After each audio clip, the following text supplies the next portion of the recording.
Let's bring in MS Now White House reporter Jake Traylor, New York Times chief White House correspondent Peter Baker. He is an MS Now political analyst and former U.S. ambassador to China under President Obama, Gary Locke. Jake, President Trump's response to a question about an arms package for Taiwan is getting a lot of attention this morning. What more do we know?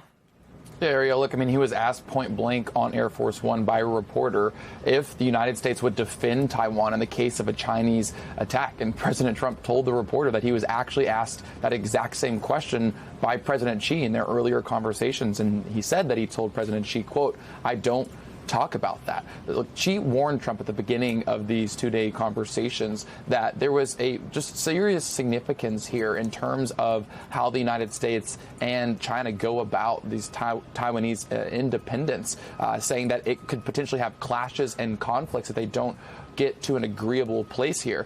These relations are all underpinned by this potential selling of arms to Taiwan. The president saying he would soon make a determination on what that looks like going forward. Take a listen to more of that on Air Force One. What about the arms sales to Taiwan? I'll make a determination over the next fairly short period. You're not necessarily going to go ahead. It was your proposal. I'm going to make a determination. I'm going to see. I have to speak to the person that right now is, you know who he is, that's running Taiwan. Would the U.S. defend Taiwan if it came to it? I don't want to say. I'm not going to say that. There's only one person that knows that. You know who it is? Me.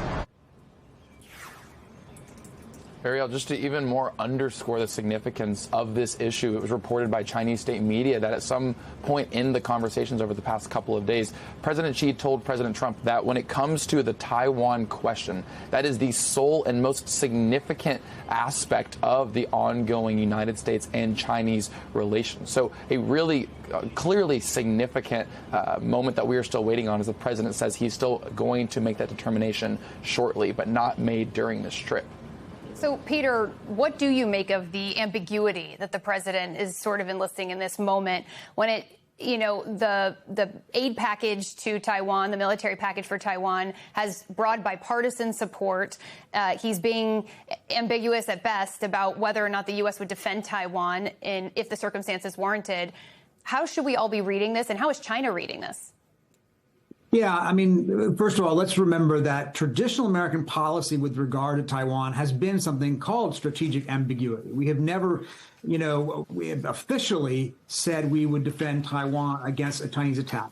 However, President Biden, when he was in office, several times asked questions much like the one that was asked of President Trump today, said explicitly that he would, in fact, use the military force to defend Taiwan if it came to it. That was a break with years of that strategic ambiguity. Trump, in effect, is returning to that older policy, in effect, of saying, I'm not going to say one way or the other. We will just leave it at that. Now, does that mean he is backing off? We don't know. It's possible that he is simply viewing this as not wanting to poke China at the tail end of their meeting, wanting to keep whatever good feelings there have. We'll see if he actually follows through on the arms sales. That's the real test here. If he doesn't follow through on the arms sales, that would be a huge break with American tradition and policy with regard to Taiwan. If he's simply saying, I don't want to say right now because I don't want to spoil, the good feelings we had, but he ends up going through with it, that's a different thing. That could be seen as an act of diplomacy. We'll have to see.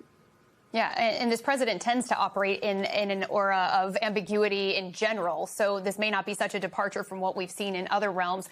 Ambassador, how important are these arms deals to Taiwan and Asia Pacific as a whole? What are your concerns if the president doesn't approve this package?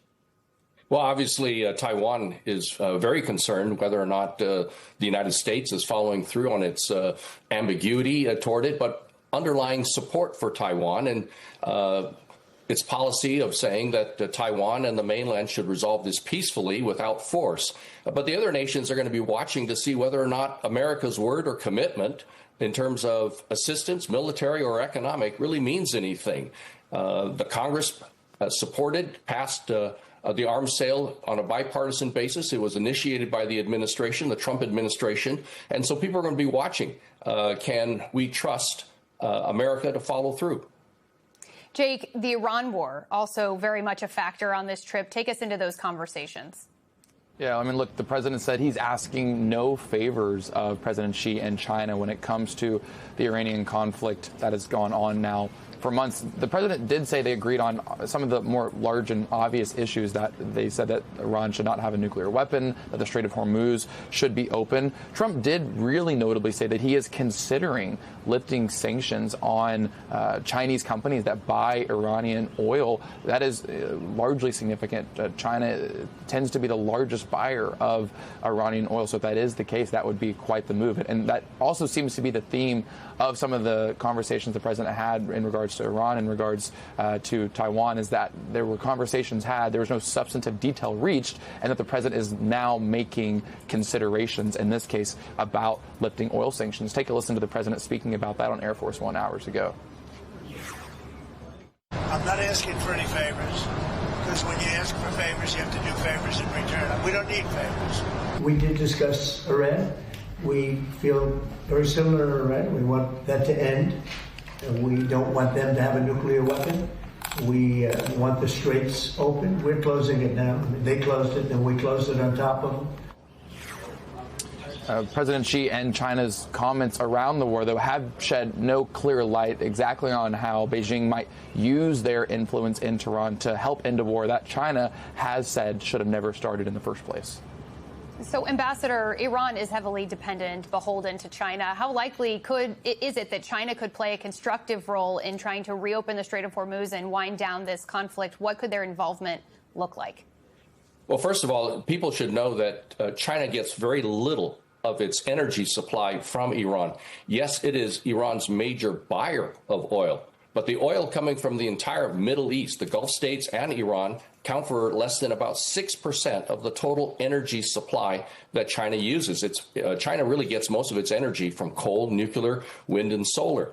But Iran perhaps needs China more than China needs Iran. Of course, China very much wants the straits opened and the blockade lifted, because that oil needs to flow to other countries as well. And what's happening now has driven up the price of oil around the world, which hurts the economies of all the other nations, especially nations that buy things from China. So it's in China's best interest to have a strong, stable economy driven by the reopening of the strait. Peter, the president walked away from this week touting fantastic trade deals. He said a lot of different problems are solved. But are we seeing any major signed agreements? Are we expecting any announcements? What does it appear that the U.S. may have gotten out of this trip? Well, we didn't see any big marquee breakthroughs that were announced. No, nothing like that. He would have loved to have had that if he could have. Look, he comes back from every foreign trip bragging about some sort of deals that he says he has made, and often they turn out to be more ephemeral than he makes them out to be. So we'll have to wait and see if anything gets announced. He did say that China had agreed to buy 200 jets from Boeing. That's less than people had expected. And even then, neither China nor Boeing has actually confirmed that. So I think that this turned out to be more of a status quo summit with regard to trade, as far as we know, unless there were deals that haven't been disclosed yet. More of a stability thing than it was a big negotiation. But on some level, that's significant too, because this is a president who in the past has been a China hawk, who's threatened to blow up the relationship. A visit that didn't actually blow up for a president who's known to be volatile, is significant in that sense. So, Ambassador, given what Peter just said, was this a smart move for the president to travel to China right now? The last time a president was in China was President Trump about 9 or so years ago. Well, I think it plays to his base, because eventually deals will be announced. They may not be as large as people hoped for or predicted, but nonetheless, if President Trump is later able to announce the sale of soybeans, beef, and Boeing airplanes, that will mean that his trip was successful. Going into this summit, people had very low expectations, and I think they were proven right.